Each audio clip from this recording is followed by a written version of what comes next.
guys, welcome back. This is part 2 of the CT3 ride in the woods, kind of the redemption video to follow up the previous woods ride that I attempted. If you watch that, you'd seen that I had some issues about 10 minutes into the ride, and was able to limp it out of the woods, thankfully, and doing some diagnosing, I figured it out. So first thing I did was change the spark plug, do the basics, change the plug, check the carburetor. I pulled the carburetor off, thinking maybe the main jet was loose or had fallen off and is laying at the bottom of the bowl, because it was the way it was riding, it was sputtering real bad.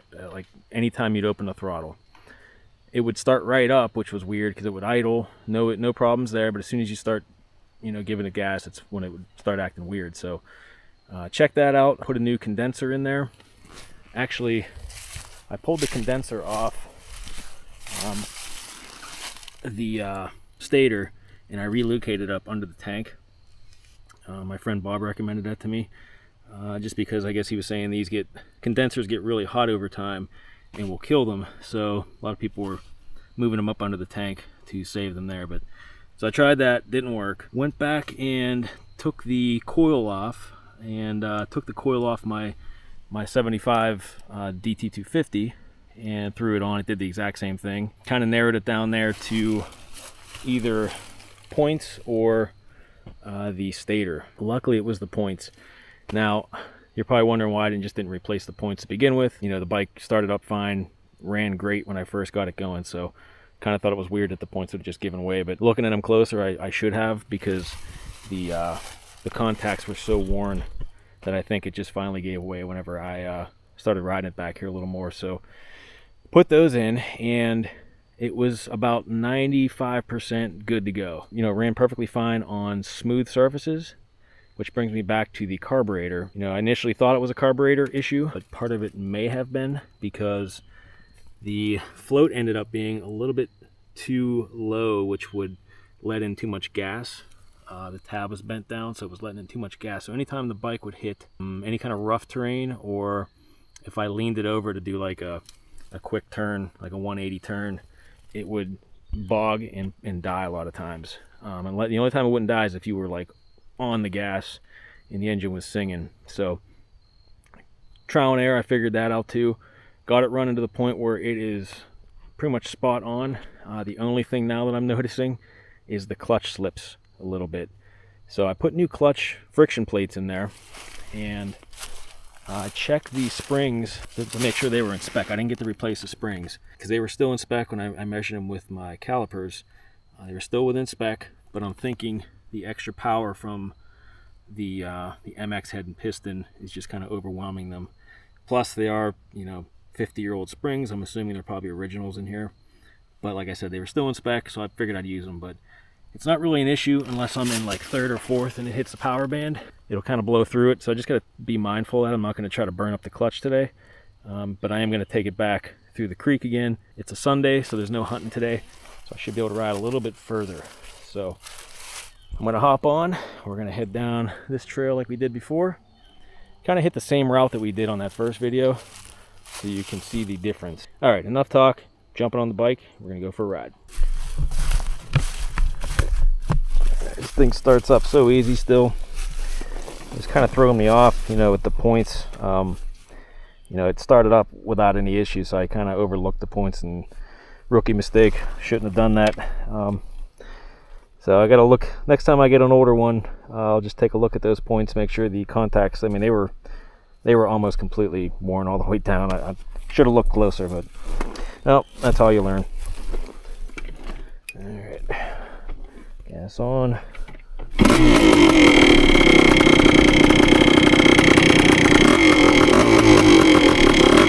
Here we go.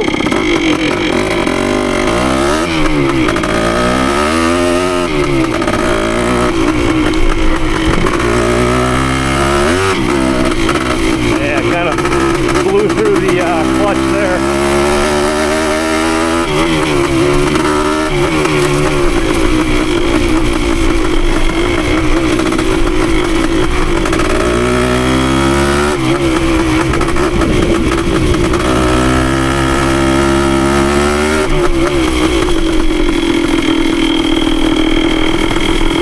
get better when it warms up a little bit, but still slips quite a bit in like third and up. First and second aren't so bad.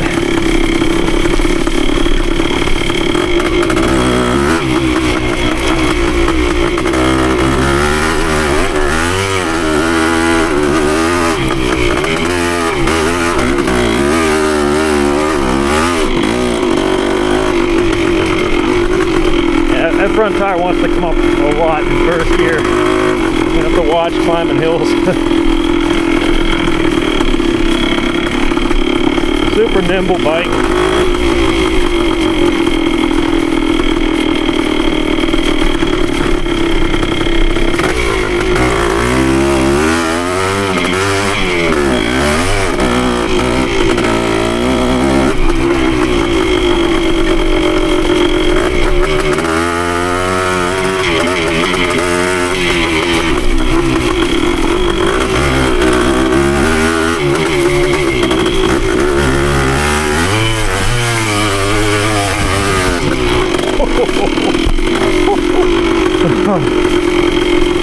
Second gear.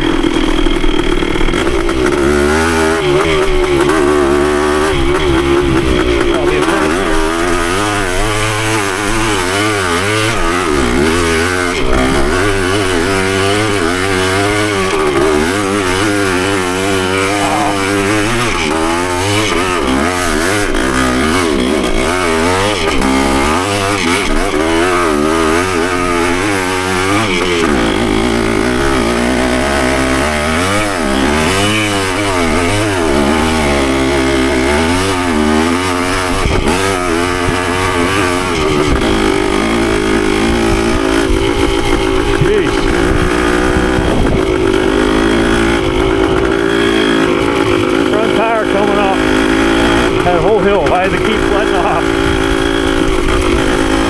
I'm cruising in fourth right now.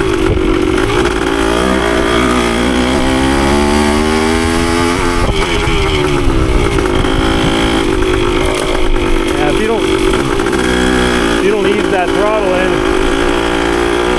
that power band sneaks up on you. Right there.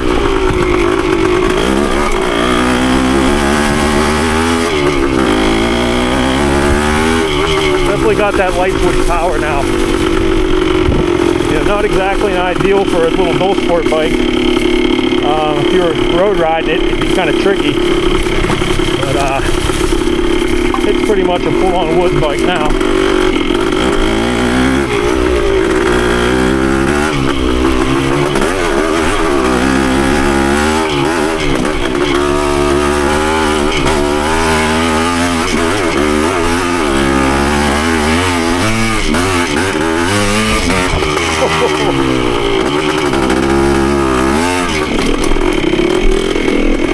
Tree hop there.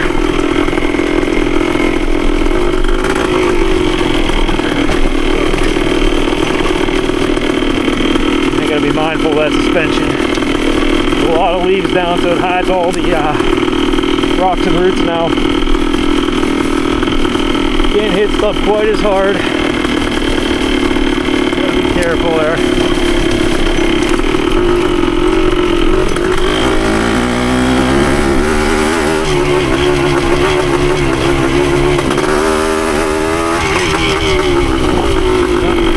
Tree down here.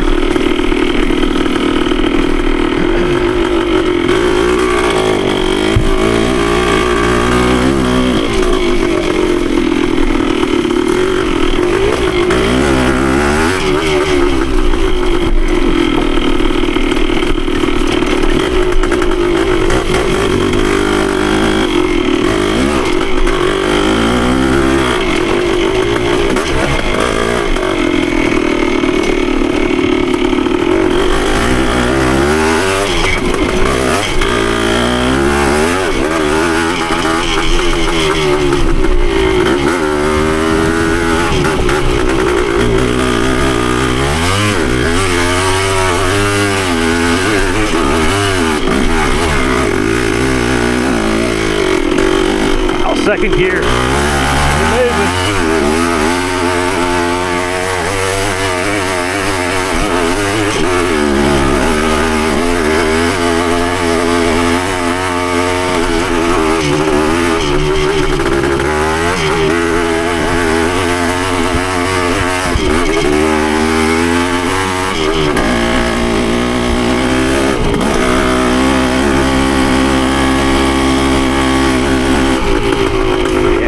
feeling good.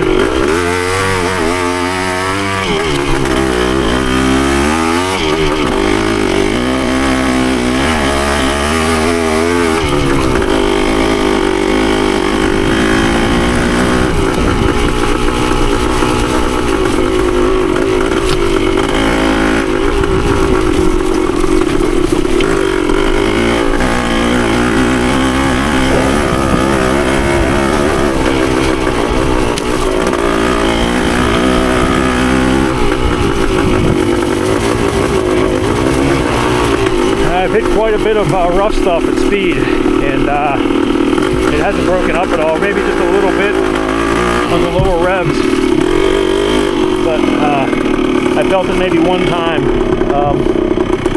kind of bogged down when I was near the lower part of the revs. But I'd say she's pretty much dialed in now. Gotta get that clutch fixed.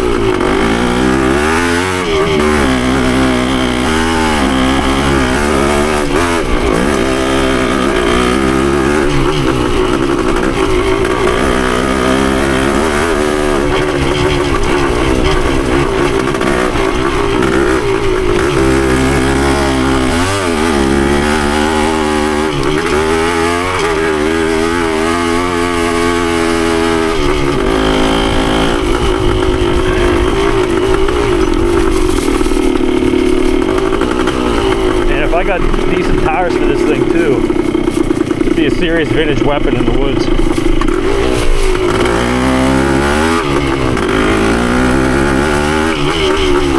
Handlebars are a little weird. They're kind of swept back a little bit too much.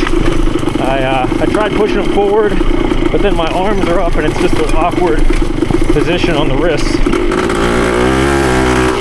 Might be bent. I don't know if these bars are bent, but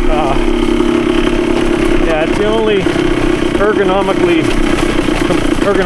complaint that I have. The bars are a little awkward for aggressive riding. It's doable though. Just sitting down, it's not really an issue. Whenever I go to stand up to try to absorb these hits, all that stuff there.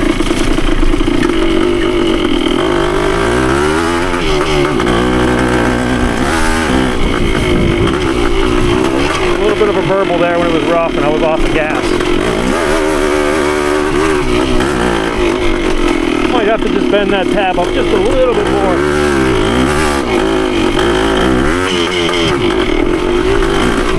I don't want to go too far, obviously.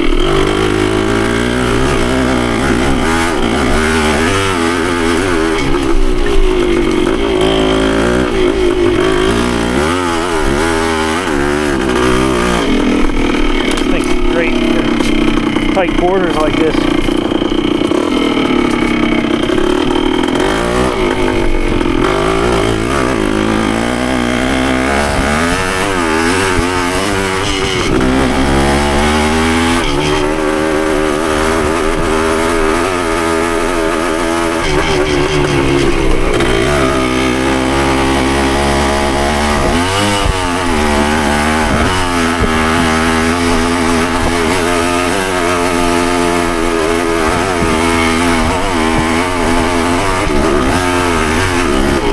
Third gear.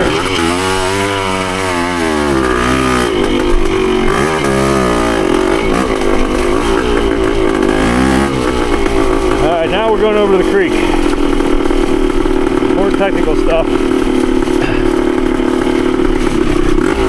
I didn't get to ride all that stuff just because I turned around the last time. This bike was sputtering.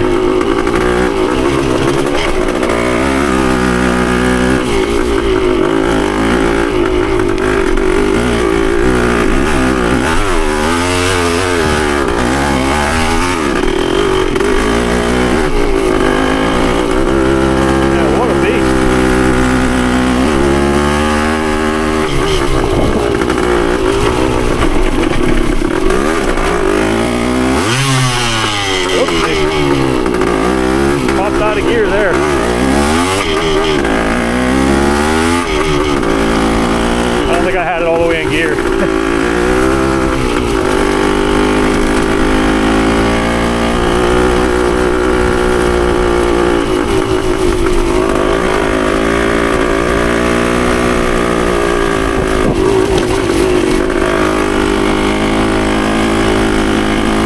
forth here. It's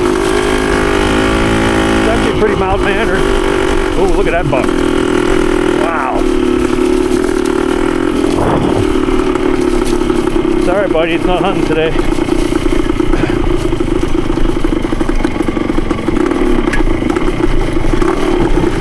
Yeah, I kind of take back what I said about it being a mild-mannered woods bike. You can cruise along at lower revs and you don't have to constantly scream it. All messed up here.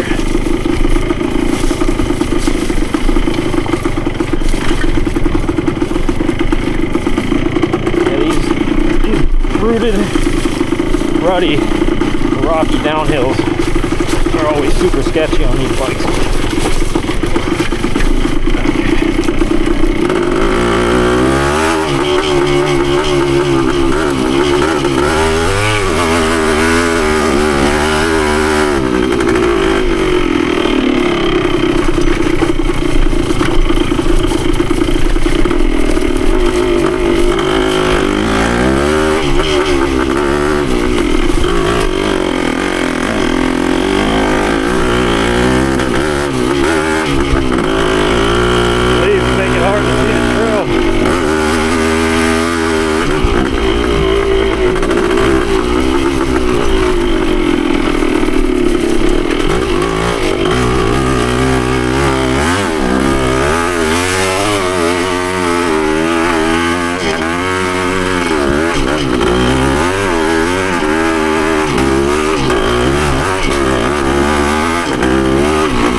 Nice riding a smaller bike. Get under all those trees easier.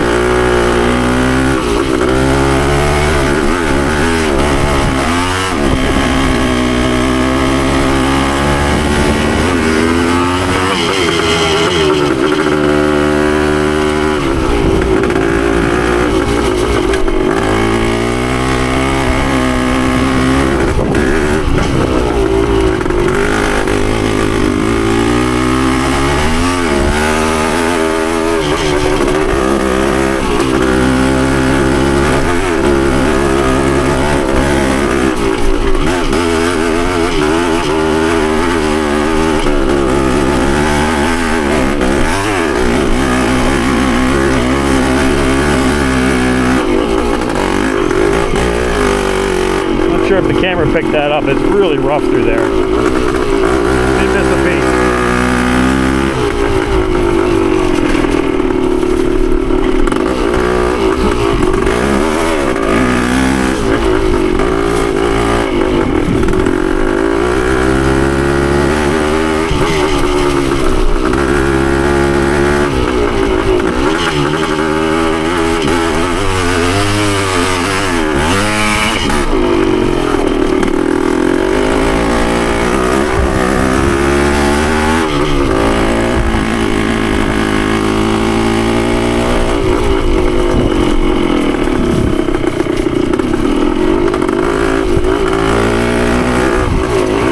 About here is where it started messing up on me on that first ride, so I didn't really get to experience this stuff with a good running bike. Going down there now again. This time it'll run a little better.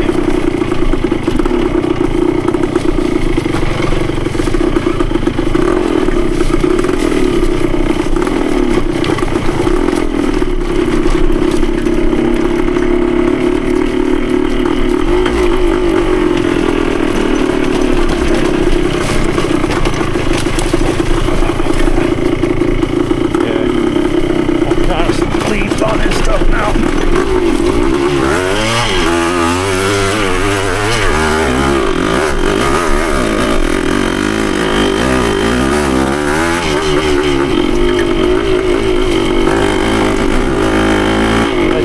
feet down that easily and paddle when I have to.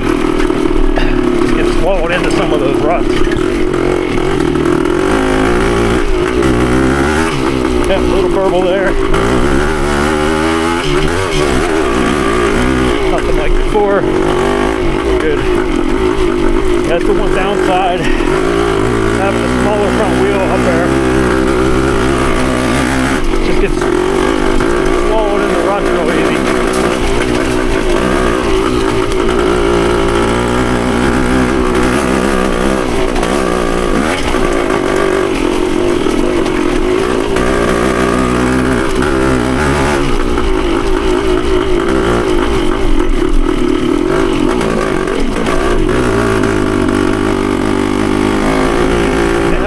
There. It's really rough through here though.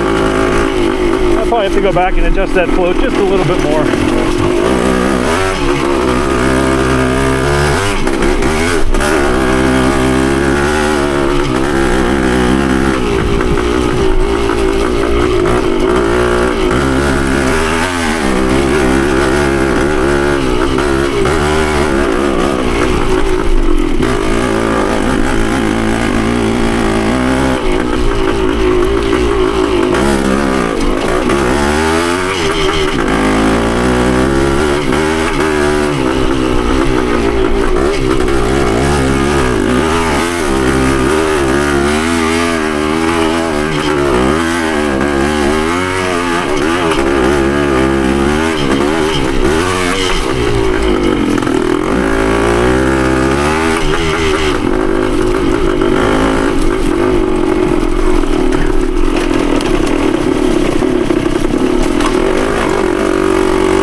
Killer arm pump here.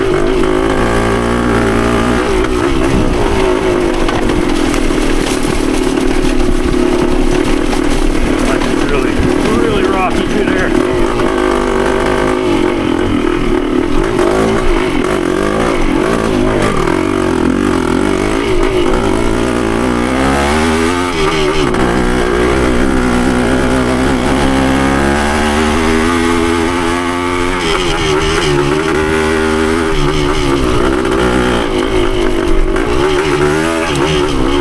Opens up here a little bit.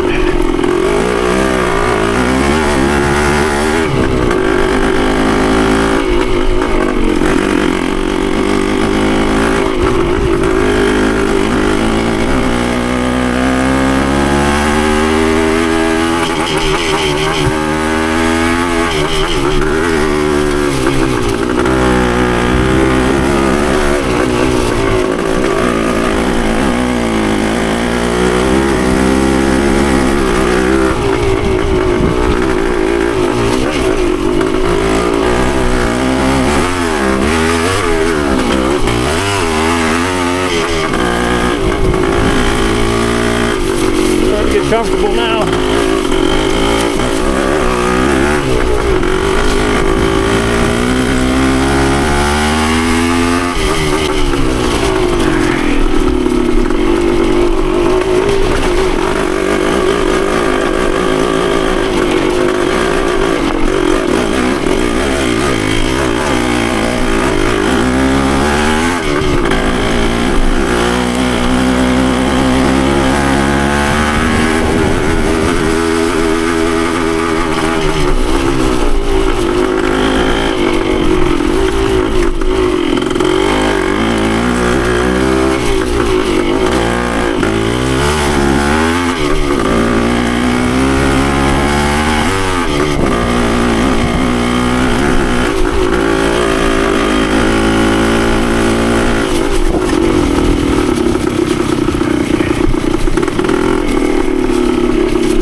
Give it a once over here before we head back the other way.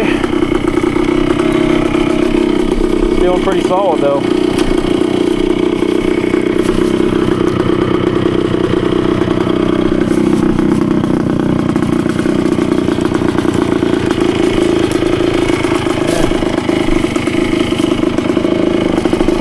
Yeah, I think we're good to go. I didn't really feel anything other than the clutch and the slight burble, like I was saying. The fluid's probably going to need just a tad more bent up, but it's just light years better than that first ride. We're going to ride down this creek a little bit, crawl along there.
second gear.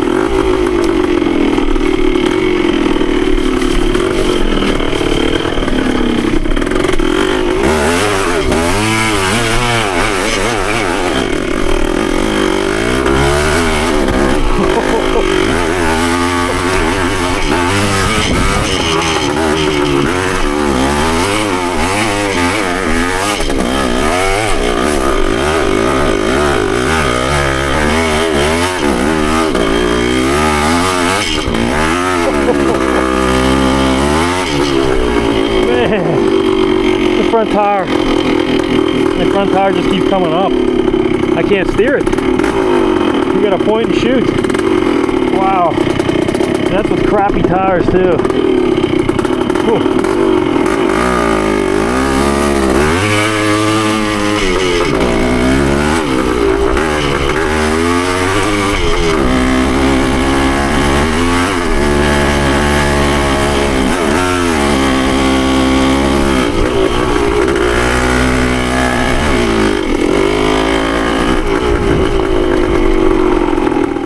Man, what an absolute rocket ship this little bike is. Some tires and a clutch and just a little bit of adjustment on that float and we'll be at 100%.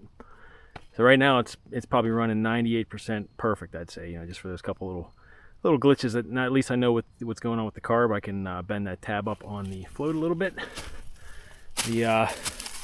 This thing runs like a scalded ape. That's the best way I could describe it. As soon as you hit power band, on some of those hills I was in first, and you know, the weight's on the back, so as soon as that power band hits, the front end comes up and it's just going the direction you want it's pointing. You can't do anything about it. So luckily I wasn't pointing at any big trees or anything, but it got me up every hill. That one was second out of the creek there. It was second gear. You get it in power band, it'll probably do anything. And once I get better tires, I mean, look at these tires, they're dead too, and it handled all that without any problem. Now granted, it's pretty dry today, but there's a lot of leaves on some stuff, and you know, over roots and everything out of the creek, it's kind of slimy, and it still did a pretty good job. So very pleased with this bike. Once I get the clutch in there, I promise I'm going to do a TS 185 versus CT 175 video. I'd like to do a back-to-back comparison ride, since they're roughly the same size bikes. You know, probably on an equal playing field now that this has the MX head. Maybe probably has a power advantage now over the 185, but that bike runs good. And now that this one's almost back to perfect, I'll be able to do a comparison on those, so stay tuned for that. But if you're still with me, thanks for watching, guys. Make sure you subscribe if you're not a subscriber. I'll have many more videos with this bike, I'm sure, and others down the pipe. So yeah, make sure you hit the bell notification too, so you are notified when I put those out. If you can leave me guys some comments and likes, it goes a long way in helping the channel, as always. I appreciate it all. Thanks guys, we'll see you in the next video.